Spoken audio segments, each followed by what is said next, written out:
ఇదిగో చూడమ్మా, నేను జైల్లో ఉన్నానని మీ ఫ్రెండ్ దిగులు పెట్టుకుందంటమ్మా. తిండి తిప్పలు లేకుండా మంచన పడిందంట. నేను తొందరగా వెళ్ళకపోతే దాని ప్రాణానికి ప్రమాదం అంటమ్మా. ఇదేదో నాటకం ఆడుతున్నట్టుందే. గట్లనెవరు చెప్పిండ్రు? నేనే. నీకెవరు చెప్పిండ్రు? నీకెవరు చెప్పిండ్రు? నేను కాదు. ఏయ్, డ్రామాలు ఆడుతున్నారే. అయ్యో లేదమ్మా, నేను వెళ్ళకపోతే నిజంగానే అది మంచాన పడుతుంది. కాస్త నువ్వు హెల్ప్ చేస్తే మేము ముగ్గురం బయటికి వెళ్ళిపోతామమ్మా. మా మామను జైలుకు పంపించిండ్రు, నన్ను జైలు పాలు చేసిండ్రు. నేను మీకెందుకు హెల్ప్ చేయండి? అయ్యో, నువ్వు ఇలా అడుగుతావని నాకు తెలుసమ్మా.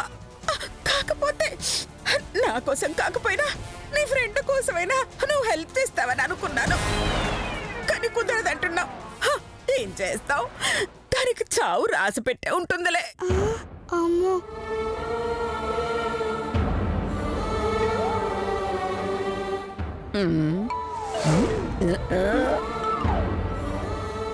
సర్లే, నీకోసం కాకపోయినా దానికోసమన్నా చేస్తా. చెప్పు, నేనేం చేయాలి? థ్యాంక్స్ అమ్మా.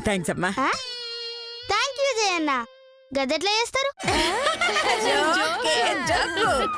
చూడమ్మా శ్వేత, ఈ ఉప్మా తీసుకెళ్లి ఆ చెట్లల్లో పుట్లల్లో ఉన్న చీమలకు పెట్టు, పక్షులకి పురుగులకి పెట్టమ్మా. ఆ జైలర్ అడిగిందనుకో, అనసూయమ్మ ఆమె కోడళ్ళు చెప్పడం వల్లే ఈ పక్షులకి పురుగులకి దానం చేయడం నేర్చుకున్నాను అని చెప్పు. అప్పుడు మా సత్ప్రవర్తన గుర్తిస్తారు, మమ్మల్ని బయటికి పంపిస్తారు. గట్లనా? అర్థమైందిలే. గా ఉప్మా ప్లేట్లు అత్తయ్య గారు పట్టుక తీసుకెళ్ళి ఇప్పుడు చూడు మ్యాజిక్.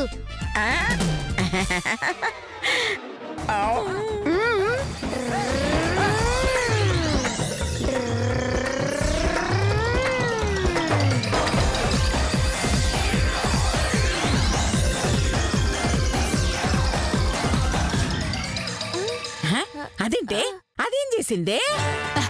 మాకు కనపడితే కదా మీకు చూసి చెప్పడానికి. సుడిగాలి తిరిగినట్టు రౌండ్ గా అటు ఇటు తిరిగితే ఏం చేసిందో ఎలా చెప్తాం అత్తయ్య గారు? అయ్యే,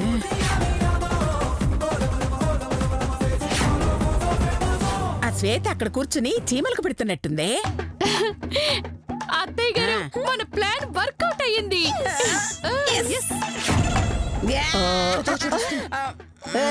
ఏంటి ఇక్కడ కూర్చున్నారు? మేము వాళ్ళలో కూర్చుంటే బాగోదని. ఏంటి వెటకారమా? ఈ వెటకారాల తర్వాత గాని ముందు అక్కడ చూడండి మేడం. చూశాను. అయితే ఏంటి? అయ్యో పాపం, తన ఉప్మాని చీమలకి పక్షులకి పురుగులకి పెడుతోందంటే సాటి జీవుల పట్ల ఎంత దయ ఉందో అర్థమవుతోంది. అలాంటి పాపను చూస్తే ఆ సత్ప్రవర్తన కూడా సత్ప్రవర్తన అంటే ఏంటో తెలుసుకుంటుంది. నువ్వు ఇంకేమన్నా చెప్పాలా? ఇంకేమన్నా అబద్ధం చెప్పాలనుకుంటే చెప్పేయి. నేను చూడాలనుకుంటున్నాను నన్ను మోసం చేయడానికి నువ్వు ఎంత నీచానికి దిగజారగలవు అని. ఎందుకు ఆలియా, ఎందుకు నువ్వు ఇలా చేసావు? నీకు తెలుసు కదా, నానమ్మ తర్వాత నీ ఒక్కదానిని కదా నేను పూర్తిగా నమ్మేది. ఏమన్నావు నువ్వు? ఈ మధ్య అన్నిటినీ మర్చిపోతున్నావా? అది చాలు. వాటిలో ఉన్న శక్తి విషయాన్ని గ్రహించి మనకు వివరిస్తాయి.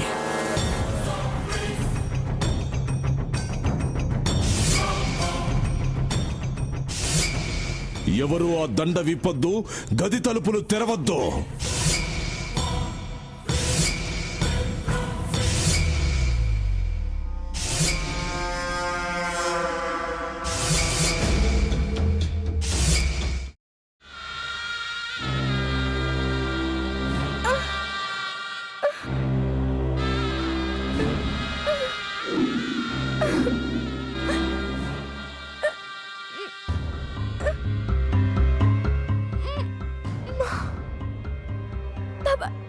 వద్దు బాబాయ్, నేను చేయొద్దు బాబాయ్, ప్లీజ్ బాబాయ్. నీకు నిజం తెలిసినప్పుడే నా ఆలోచనలో నువ్వు చచ్చిపోయావు. అబ్బా ప్లీజ్ కొంచెం తినండి ప్లీజ్. భీమారావు గారు మీరా?